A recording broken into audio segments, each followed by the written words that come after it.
And now, 'Twas the Nightmare Before Christmas by Rebecca Handey. 'Twas the nightmare before Christmas, when all through the town every creature was cheering for a Halloween well done. The pumpkins were polished with sinister care, in hopes that the Pumpkin King soon would be there. The chilling children were gleeful in their beds, while visions of spider webs danced in their heads, and witches on broomsticks with cauldrons aglow had just settled down from a long night of woe,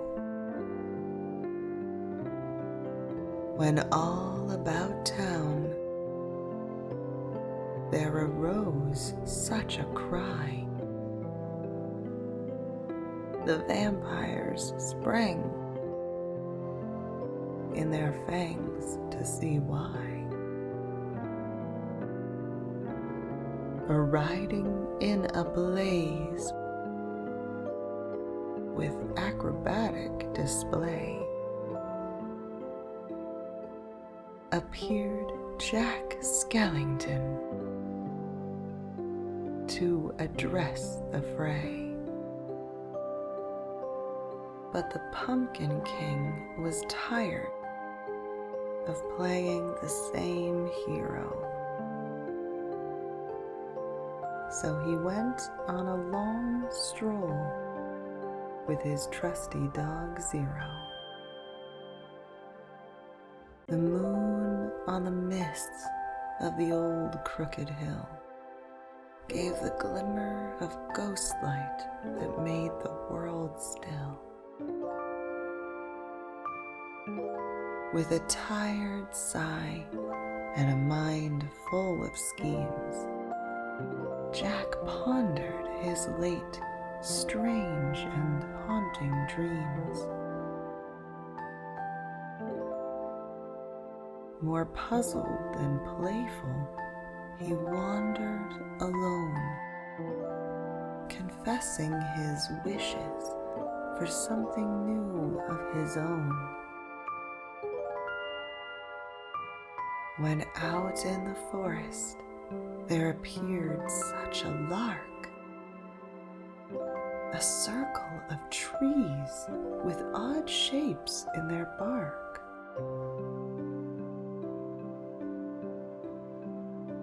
Jack sprang to the trees, eager to explore, flinging one open with a tree for a door.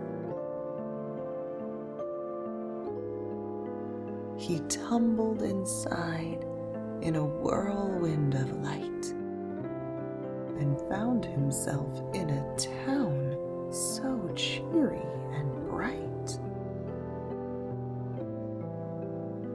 A sign overhead said Christmas Town, and Jack wondered what wonder he had just found.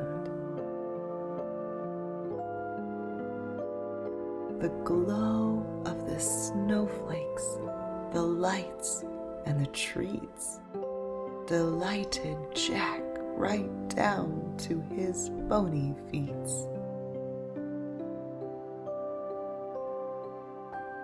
He gathered up trinkets, bells, baubles, and toys, determined to bring back home all of these joys.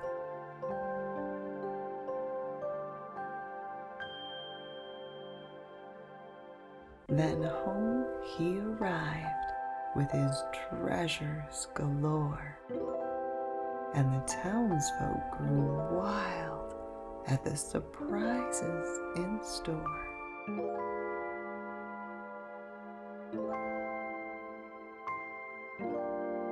Jack studied each twinkle with earnest delight, testing and retesting to get it just right.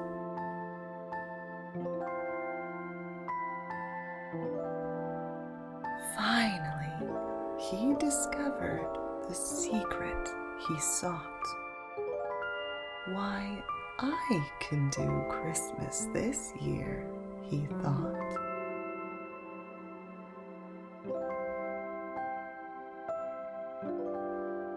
He gathered the town and shared his decision, giving each of them jobs to bring to life his vision.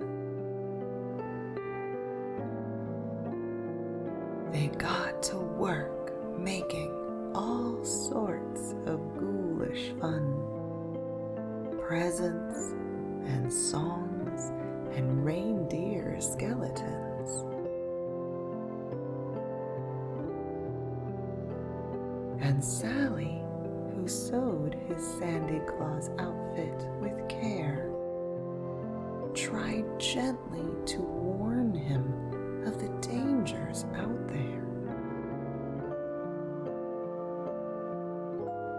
But he wouldn't listen, so she filled the fountain with fog, so he couldn't set off in that blinding bog.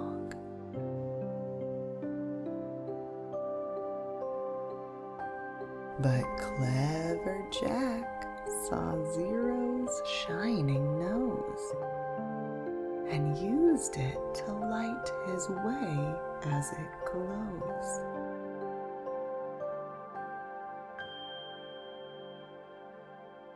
The night it began with a shiver and crack, and he soared through the heavens in holiday black.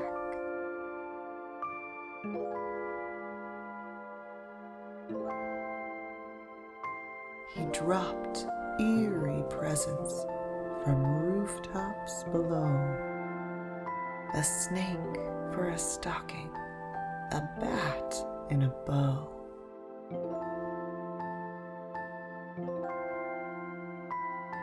Yet panic soon followed from city to town as children and parents screamed, "Put that thing down!"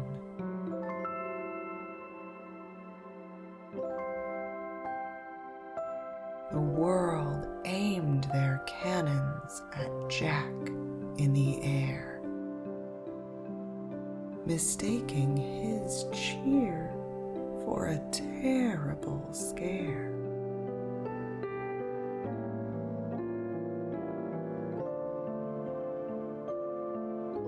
And down from the heavens he crashed in a heap, awakening slowly from frost-bitten sleep.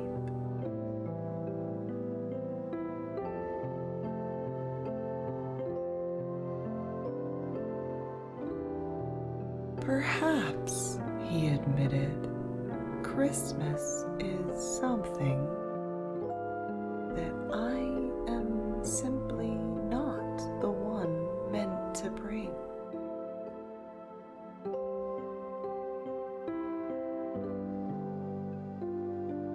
He raced back to save Santa Claus from the doom of Oogie Boogie's cruel dungeon of gloom.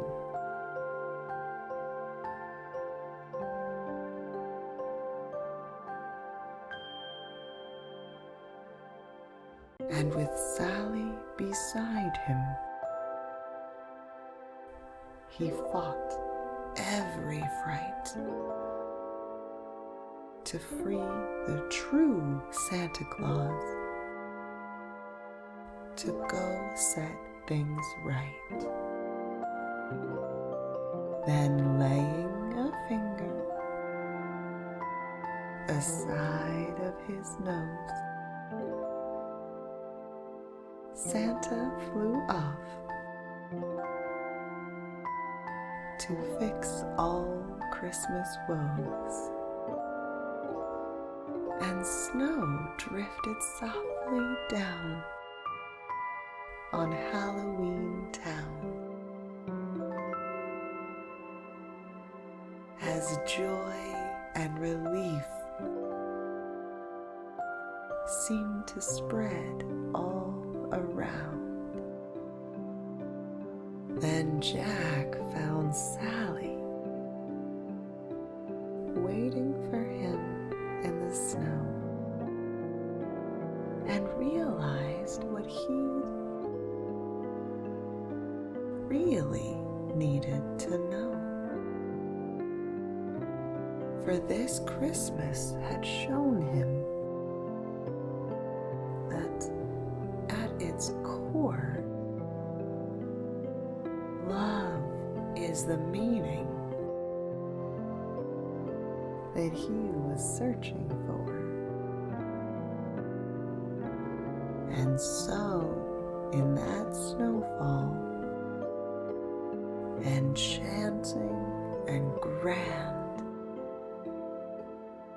Jack and Sally stood together, hand in hand,